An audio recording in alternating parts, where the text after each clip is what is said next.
سلام به دوستان عزیز، به اولین جلسه از آموزش گو خوش آمدید. گو یه زبانیه که یا همون گولنگ یک زبان سطح بالاست که به اندازه پایتون ساده است ولی سریعتره و به زبانهای سطح بالای دیگه نزدیکتره. حالا شما برای اینکه گو رو بتونید کار کنید باش، هم میتونید با ویژوال استودیو VS Code باش کار کنید که باید اکستنشنش رو نصب کنید. من اکستنشن گو رو توی ویژوال استودیو VS Code نصب کردم. همین که میتونید گو رو دانلود کنید و نصبش کنید و استفاده کنید ازش. خب تا اینجا ویدیو که اومدین لایک کنید و بریم برای اینکه چجوری کد ساده گو بنویسید. اول کاری که میکنیم فایلی که میخوایم بگیم و بسازیم رو تعریف میکنیم. برای پرینت کردن ما به چند تا فایل نیاز نداریم، یه دونه فایل نیاز داریم که اونم اسمش رو داریم پکیج میل.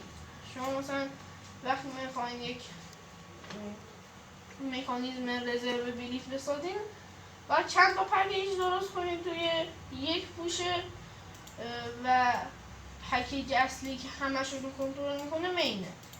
حالا میایم کتابخونه‌های مورد نیازمون رو ایمپورت میکنیم. الان که ما میخوایم یک فایل رو چاپ کنیم باید از FMT استفاده کنیم. FMT استفاده دیگه هم داره ولی مهمترین استفادهش چاپ کردن چیزاست. خب توی پرانتز میذاریم، توی گیومی میذاریم FMT. خب حالا میریم سراغ بقیه کد. اول فانک میذاریم. فانک به معنای این هست که هم میتونه یک تاور رو بسازه هم کد اصلی پروژه، جایی که ما پروژه رو توش مینویسیم. فانک مین، حالا توش یه دونه پرانتز میذارید و سیمبل. خب حالا بذارید من فونت رو گنده‌تر کنم خورده.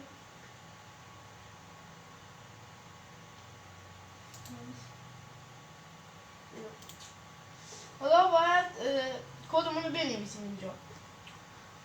اول ما FMT اون رو میذاریم، یعنی کتابخونه‌مون یک دات و تابمون پرینت، هم با حرف بزرگ میتونیم بنویسیم هم با حرف کوچیک، پرینت الن. حالا توی پرانتز یک رشته رو میزنیم، مثلا سلام. بعد میبندیم پرانتزمون رو. این تاب کار میکنه که اینو چاپ کنه. حالا برای آخرش هم میایم یه دونه از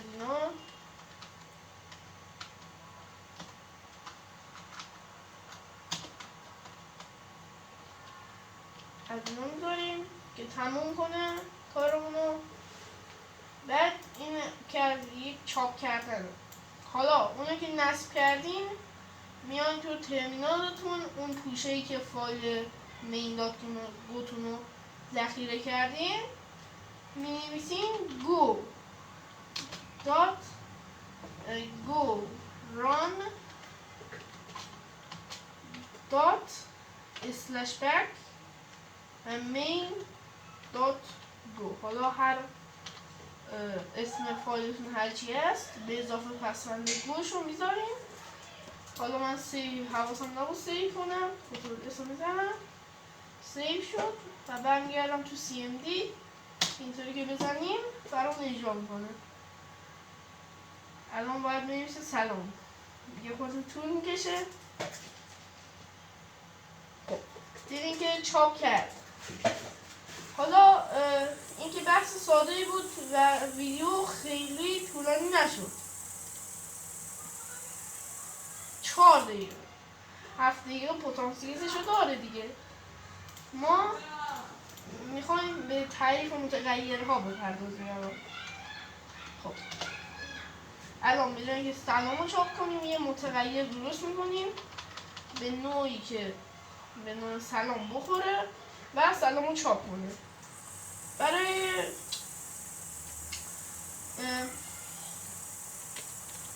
تعریف متغیر از ور میتونید استفاده کنید، اسم متغیرتون و تایپ متغیرتون. حالا تایپ متغیرتون اختیاریه ولی بذارین بهتره. اینجا باید بذاریم استرینگ. خب این از این. حالا ما مساویه میتونیم اینجا توضیحش بدیم، میتونیم بریم یه خط دیگه جی رو تعریف کنیم. مثلا الان این از این. حالا میریم خط بعدش جی رو مساوی قرار میدیم با استرینگ. همینطور که میبینید ساختارش خیلی به سی نزدیکه ولی ساده است و برای شروع برنامه‌نویسی خیلی خوبه. بهتر هم هست از پایتون. برای اینکه ویدیوهای بیشتر از ما ببینید ما رو سابسکرایب کنید و خب ادامهش. الان ما جی رو برابر میدونیم با یک حرف، مثلا بازم سلام. بعد گیرومون رو میبندیم. این از یک نوع. بعد اینجا باید جی رو چاپ کنیم. حالا نوع دیگه تعریف متغیر اینطوریه که شما نیاز نیست اصلا نوع متغیرتون رو وارد کنید. اینجا نیاز نبود ولی این روش خیلی ساده تره. مثلا بی یک دونه دو نقطه با یک دونه مساوی. این هم یک روش دیگه است. حالا برابرش قرار میدم با یو.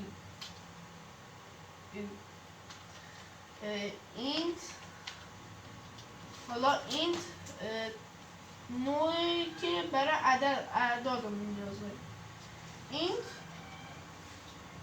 مثلا یک رو تبدیل به عدد کن. حالا یک که خودش عدد هست ولی اینت اینو تبدیل به عدد میکنه. حالا ما باز اینو چاپ میکنیم که اگر توی زبان گو یه چیزی رو درست کنید که به نیازتون نیاد، زبان گو خطا میده. این سی پلاس پلاس آشغالی که خودت میریزی و خودت جمع کن. اگر آشغال چیزی میاری که نیاز نداری باید جمعش کنی.